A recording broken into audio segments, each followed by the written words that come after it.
Once upon a time, the entire world conspired to make the perfect sedan. It was designed by an Italian who was obsessed with safety.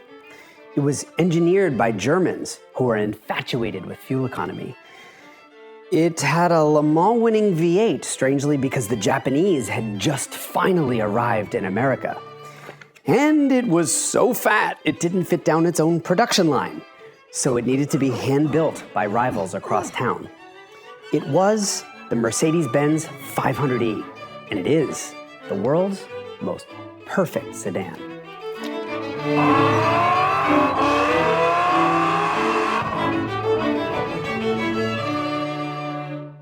By the mid-1970s, Mercedes had twice put an unconscionably large V8 in its S-Class. The first was 6.3 liters of "shut up, hippie." The second was a 6.9-liter middle finger issued right in the middle of a fuel crisis. And yet, despite these childish acts of defiance, Mercedes' image remained old and stodgy. Ironically, that very fuel crisis sent Mercedes into an existential tailspin that resulted in twins. The subcompact W201 and compact W124 sedans rescued Mercedes from the past and catapulted to defining the future of the automobile. Thanks to looming US fuel economy regulations, Mercedes threw its entire engineering might behind its compact twins, which would also use a new family of fuel-efficient 4, 5, and 6-cylinder engines. And then Mercedes found an Italian to make them look like the future. Bruno Sacco's design was revolutionary, though it may not look it now because every sedan since has been modeled after these cars. Integrated bumpers, flush headlights, taillights on the body with a trunk opening that dipped below them. It also had a wedge-shaped high trunk lid for aerodynamics. And something else, its rear was tapered, like a teardrop. It may look like an upright square box to the eye, but not to the air. With a coefficient of drag as low as 0.26, the W124 is one of the most aerodynamically efficient sedans of all time. This was designed in the 1970s. These cars looked like spaceships when they debuted because everything else on the road looked like this. Thing about Bruno Sacco is that he had just come from Mercedes' safety department. So while his stated goal was to create a design that would stay relevant for 3 decades, his actual target was at the confluence of design, efficiency, and safety. So Sacco's cars included innovations like the mesmerizing articulating single wiper. It covered a record-breaking 86% of the windshield, but its arm stayed parallel to the airflow at all times so the blade didn't lift off the glass on the Autobahn.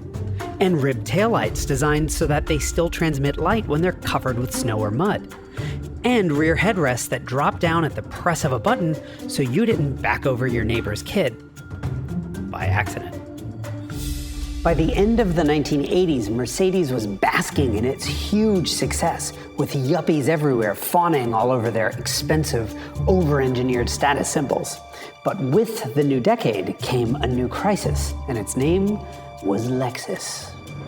Lexus stunned the world with a flagship that was, in almost all respects, better than the Mercedes S-Class, and it cost half as much, less even than the 6-cylinder 300e. Poof! There went a quarter of Mercedes-Benz US sales overnight. A desperate plea came in from Mercedes North America. Hey, Krauts, throw a V8 in that thing or we're never gonna be able to sell another one. Good idea. But remember, this was a fuel crisis vehicle. It was designed for skinny little 4, 5, and 6-cylinder engines. And Mercedes' obsession with safety meant the frame rails were placed close to the center of the engine compartment to protect you in an offset crash. Way ahead of its time, But a big wide V8 was never going to fit. And with Mercedes engineers so busy trying to figure out how to beat Lexus with the next S-Class, they just didn't have the time to mess with the old 124. But you know who did? Porsche. 3 things to remember. Porsche and Mercedes are both headquartered in Stuttgart. They're like walking distance away from each other. See?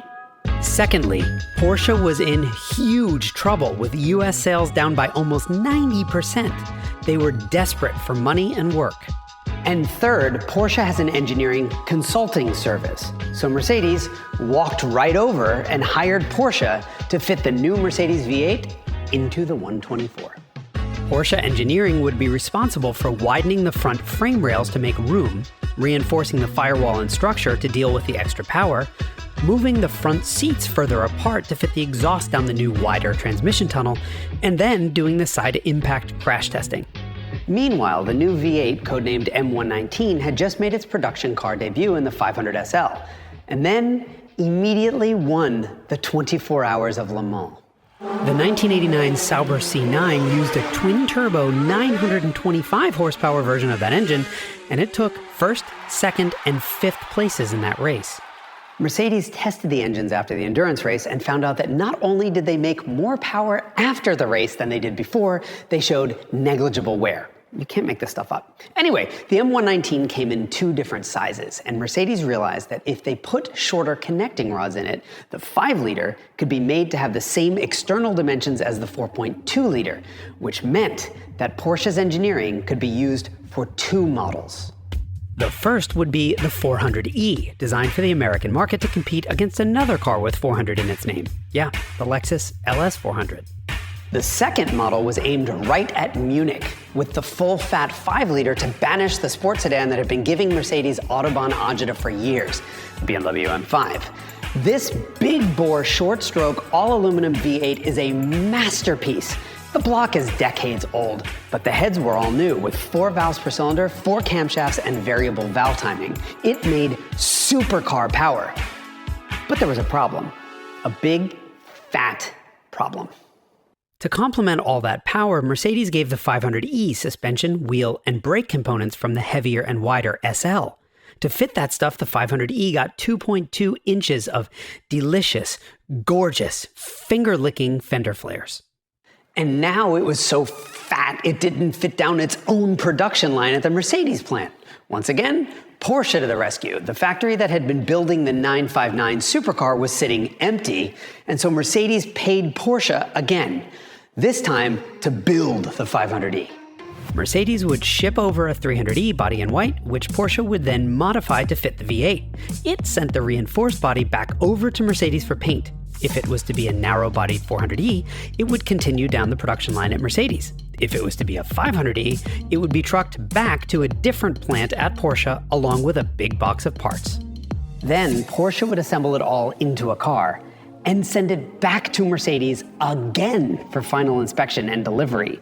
This absurd process took 18 days, and it is one of the reasons this thing was so expensive. In 1992, it cost $89,000. That was 35% more than a BMW M5. And in today's terms, that's nearly Bentley money for a compact.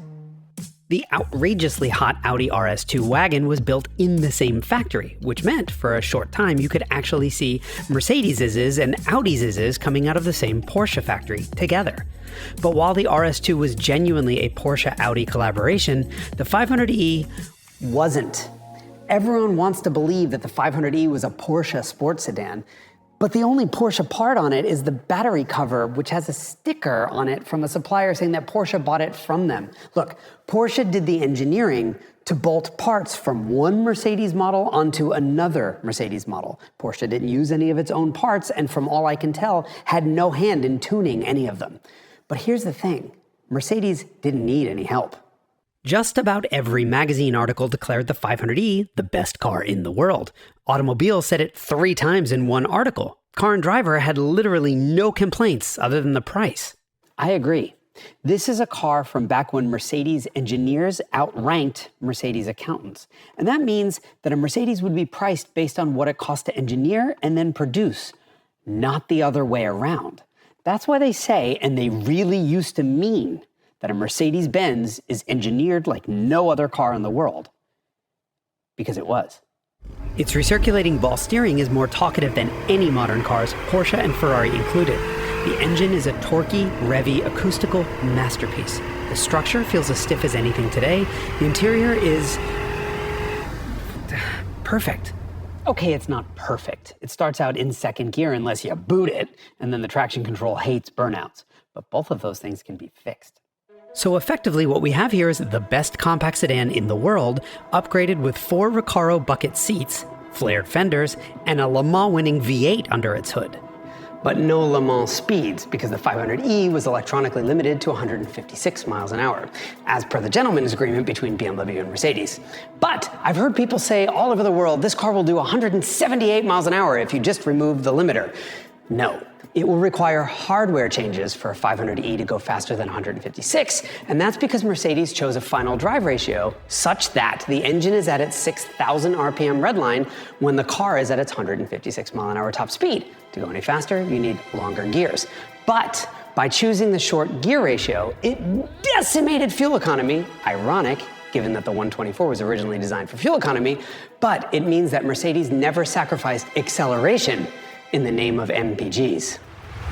And so, despite only 4 gears and a slush box, the 500e hit 60 miles an hour in 5.5 seconds, blasted through the quarter mile at 101 miles an hour, and left the E34 BMW M5 for dead. And not just in a straight line, the Mercedes outbraked and outcornered the M car too. The 500e and the E500, as it was badged in its final year, have gotten a lot more enthusiast attention than any of the big motored Benzes that came before it. And I don't think it's because it was touched by the hands of Porsche. So was the 400e, and you don't care about that car. No, I think it's for 3 reasons. Number 1, this is not a full-size luxury car. It's a compact car. It's the size of today's Honda Civic. 2, the 6.3 and 6.9 were basically cushy luxury sedans with a jetpack strapped to the back. This was a comprehensive rethink of a luxury car with intergalactic power that had handling to match. And 3, the 500e is a W124. And the 124 has a well-earned reputation at being perhaps the best engineered, best proportioned, best designed, longest-lasting sedan of all time. They say it takes a village, and in the case of the 500e, it took Mercedes brainpower, an Italian design, American fuel economy regs, Japanese competition, and then Porsche's engineering. So it took more than just a village. It took half the world, including 2 car companies that were in the same village.